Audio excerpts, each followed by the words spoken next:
won and was in the White House, essentially. Yes. Well, first of all, it was very surreal. It's very interesting. When I got shot, it wasn't surreal. That should have been surreal. When I was laying on the ground, I knew exactly what was going on. I knew exactly where I was hit.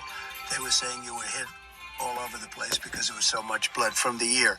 You would know that better than anyone. When they get the ear torn up, ears bleed a lot. Yeah, bleed.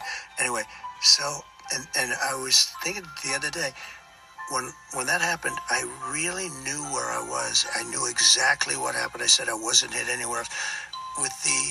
With the presidency, it was a very surreal experience. Okay. Like, what's day one like?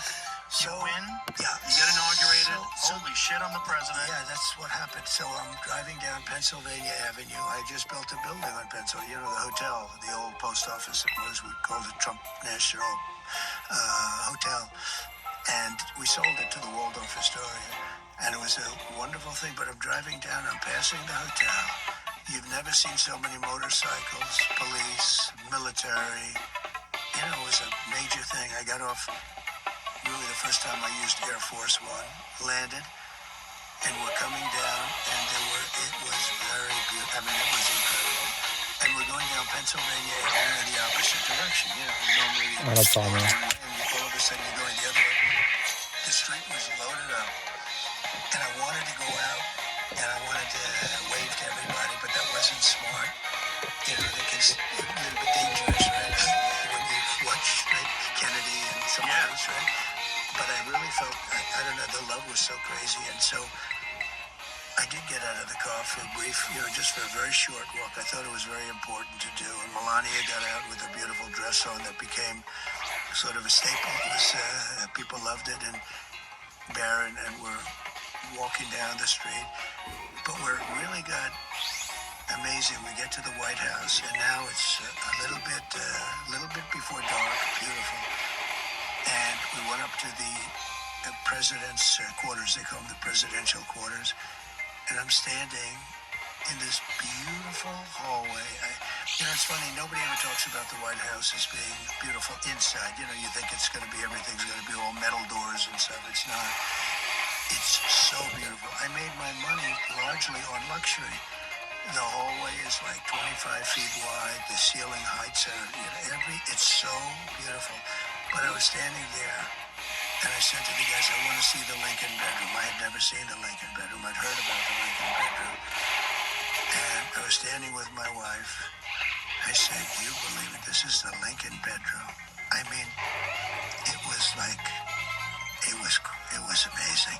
Because it's, look, if you love the country, but here, the Lincoln bedroom, and the bed, you know, he was very tall. He was 6'6", which then would be like Barron. Right. Would be like Barron Trump. He's 6'9", but 6'6". He was very tall. Then on top of that, he wore that. Yeah, there it is. It's a long bed, elongated bed. And because people were shorter than you see, some of the chairs are very, very low to the ground, actually. But he had the long bed, and they had, you had the Gettysburg Address right under that. You can't see it here, but right there, the original version of the Gettysburg Address. And this is the original, and I'm looking at it. I just looked around. I said, do you believe this? Because I was never a politician. First of all, even if you were a politician, but I was never a politician. I sort of just started, right? And all of a sudden, I'm standing in the White House. And it was very, very surreal. That room was so beautiful to me, much more beautiful than it actually is. You know, to me, when I looked at the bed, and the bed you could see was a little bit longer, had to be a little bit longer. He lost his son, and they suffered, the two of them suffered from melancholia. They didn't call it depression. They called it melancholia, and they suffered from it. He was a very depressed guy, and she was a very depressed woman, more so than him.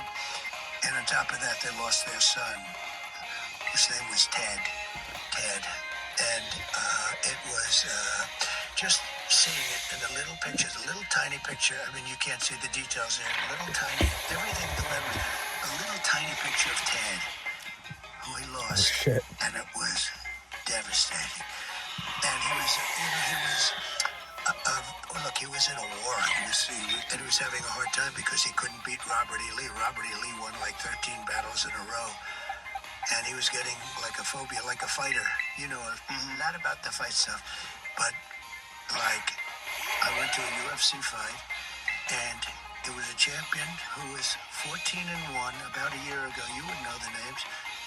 14-1, and the only guy he lost to was this one guy, but the guy that he was fighting was like almost just an average fighter. He lost numerous times, but he beat this one guy. So I said, okay. I really don't know who you're talking about. I will figure it out. Okay. But about a year ago, but the point is that he lost. He wasn't nearly the fighter, but the one who was not nearly the fighter had beaten. He's the only guy that beat the champ like 5 years before. And I said, I'll take the guy that won the other fight. And that's what happened. He beat him a second time. Sometimes psychological advantage. Yeah, what is this crazy thing? Lincoln had I don't know, I've never read this. I heard it from people in the White House who really understand what was going on with the whole life of the White House. But Lincoln had the yips about it, in a way, as the golfers would say. He had a phobia about Robert E. Lee. He said, I can't beat Robert, because Robert E. Lee won many battles in a row. He was just beating the hell out of him. They tried to get Robert E. Lee to be on the North, but he said, no, I have to be with my state. And the state was his whole thing, and he went to the South. And he was, I've had generals tell me, we have some great generals, the real generals, not the ones you see on television, the ones that beat ISIS with me.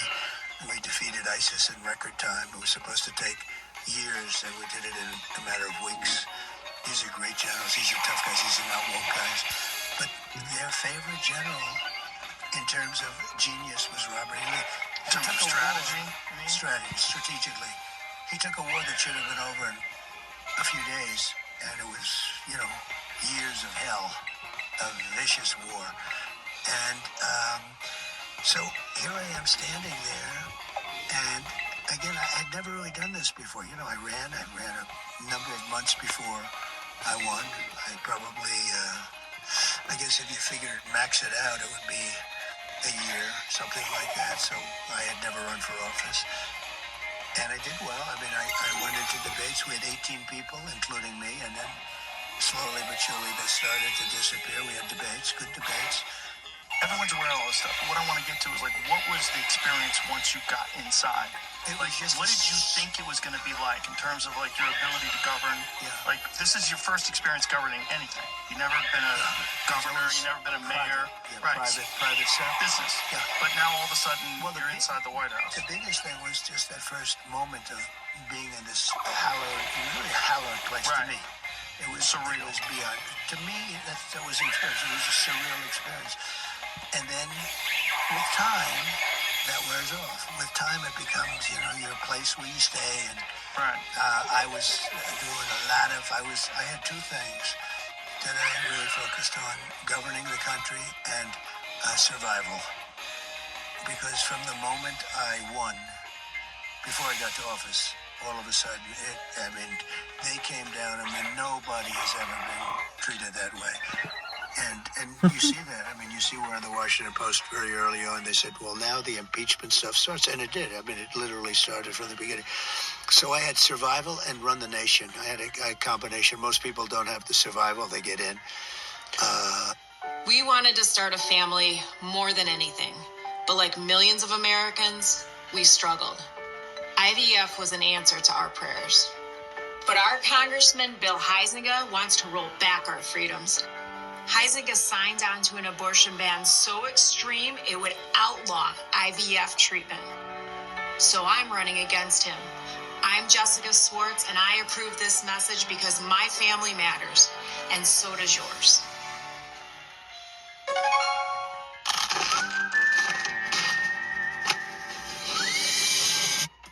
What did you expect, though, in terms of, once you got inside, you had to appoint all these people? How many appointments did you have to make? Well, you have actually 10,000 appointments. Now, they're different. You have big ones, and then they appoint 100 people and 200 people.